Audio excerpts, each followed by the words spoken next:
Seit 3 Jahren zeige ich euch regelmäßig die Experimente, die ich abbrechen musste oder aus anderen Gründen nicht veröffentlichen darf. Und seit 2 Jahren machen das auch andere Creator und ihr bekommt viele spannende Einblicke in die Themen, die es nicht als vollständige Videos auf die Kanäle schaffen. Danke übrigens für eure Unterstützung auf Steady, Patreon und YouTube. Ich hoffe, der exklusive Content dort gefällt euch und bereitet euch nicht 24 Stunden lang Schmerzen. Der Giftstich der 24-Stunden-Ameise gilt als der schmerzhafteste auf der Welt. Offenbar fühlt es sich so an, als würde man lebendig verbrennen. Und es dauert ganze 24 Stunden, bis der Schmerz komplett nachgelassen hat. Bleibende Schäden im Gewebe hinterlässt das Gift nicht. Es ist also für 24 Stunden unvorstellbar schmerzhaft und danach vorbei. Über Kontakte fand ich eine Biologin, die solche tropische Riesenameisen, die dieses Gift haben, aus beruflichen Gründen hält und mit mir dieses Experiment ermöglicht hätte. Ich wäre dann dem Schmerz ausgesetzt gewesen, in der Hinterhand hätte es ein Gegengift gegeben, wenn es zu krass geworden wäre, und spätestens nach 24 Stunden wäre es dann vorbei gewesen.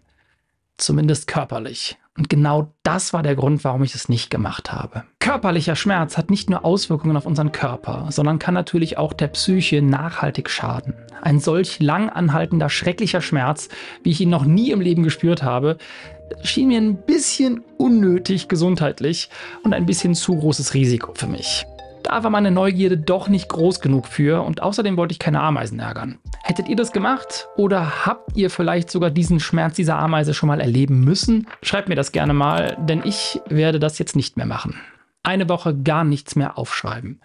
Im Sommer habe ich eine Woche ohne Tastatur gelebt und hatte einige Probleme damit, aber konnte am Ende vor allem meine Handschrift verbessern und die Merkfähigkeit meines Gehirns trainieren. Ich wollte danach herausfinden, was passiert, wenn ich das Ganze auf die Spitze treibe und eine Woche gar nichts aufschreibe und mir alles merke und Dinge persönlich kläre.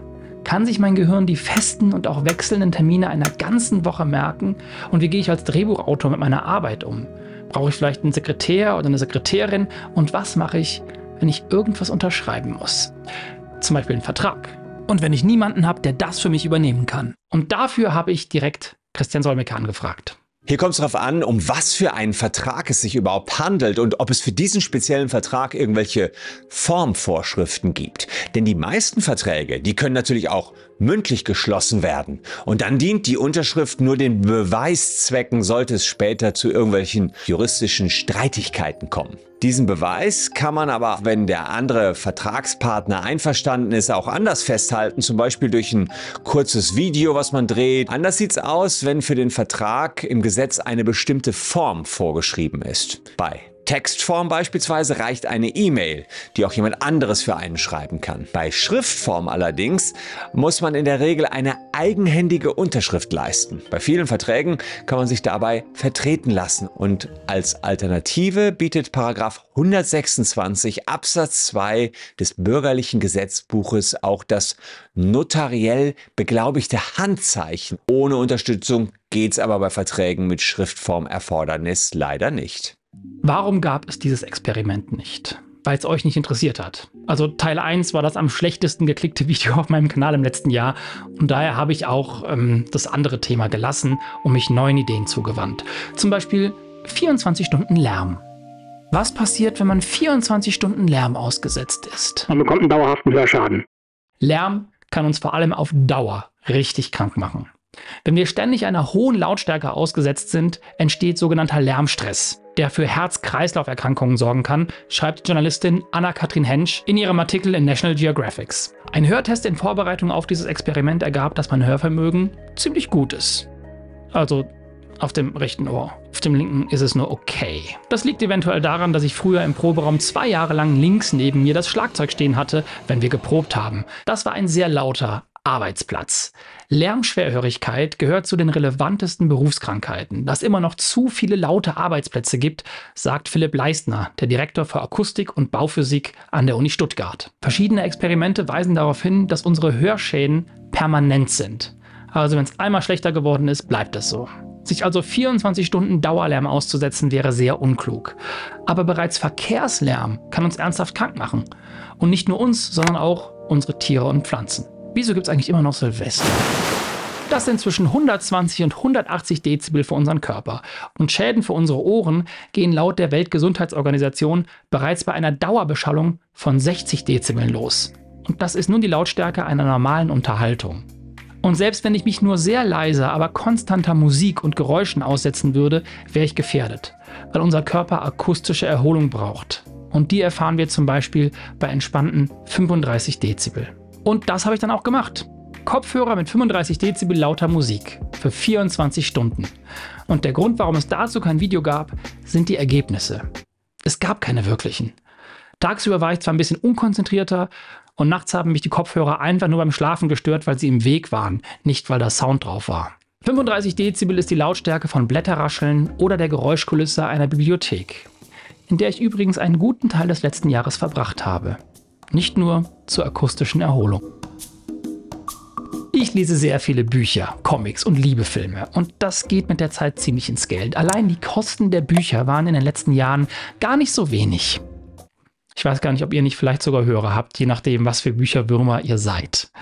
Ein Mitgliedsausweis für die Stadtbibliothek Köln kostet 38 € im Jahr oder gar nichts, wenn ihr unter 18 seid. Ich habe also ein Jahr lang Bücher, Comics und Filme dort ausgeliehen.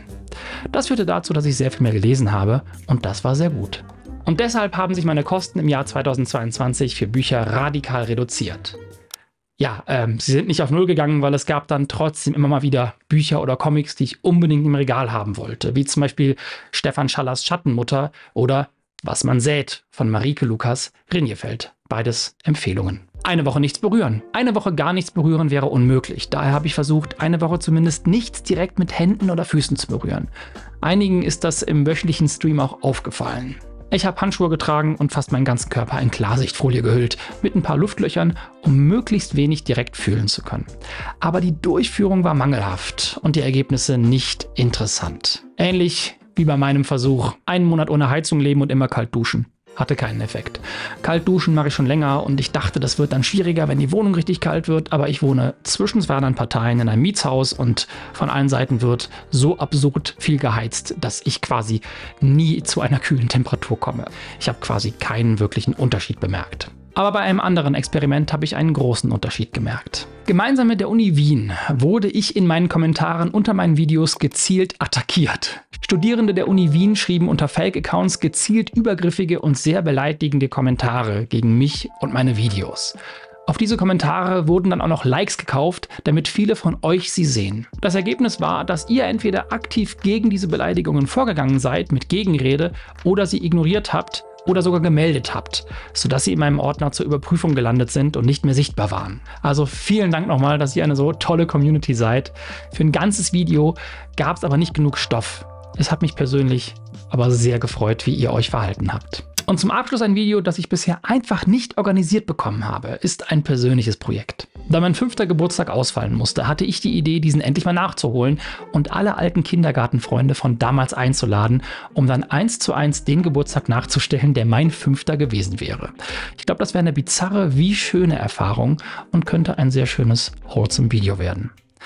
Allerdings ist es mir nicht gelungen, mehr als ein Drittel der Personen ausfindig zu machen und davon hatte auch nur eine Person wirklich Lust, bei so einem Projekt dabei zu sein. Die anderen, muss ich sagen, leben inzwischen aber auch sehr weit weg. Die hätten, glaube ich, nicht so ein Problem damit, vor der Kamera zu sein, sondern mit der wirklich weiten Anreise. Ja, das war alles. Danke euch. Wir sehen uns in ein paar Wochen. Tschüss.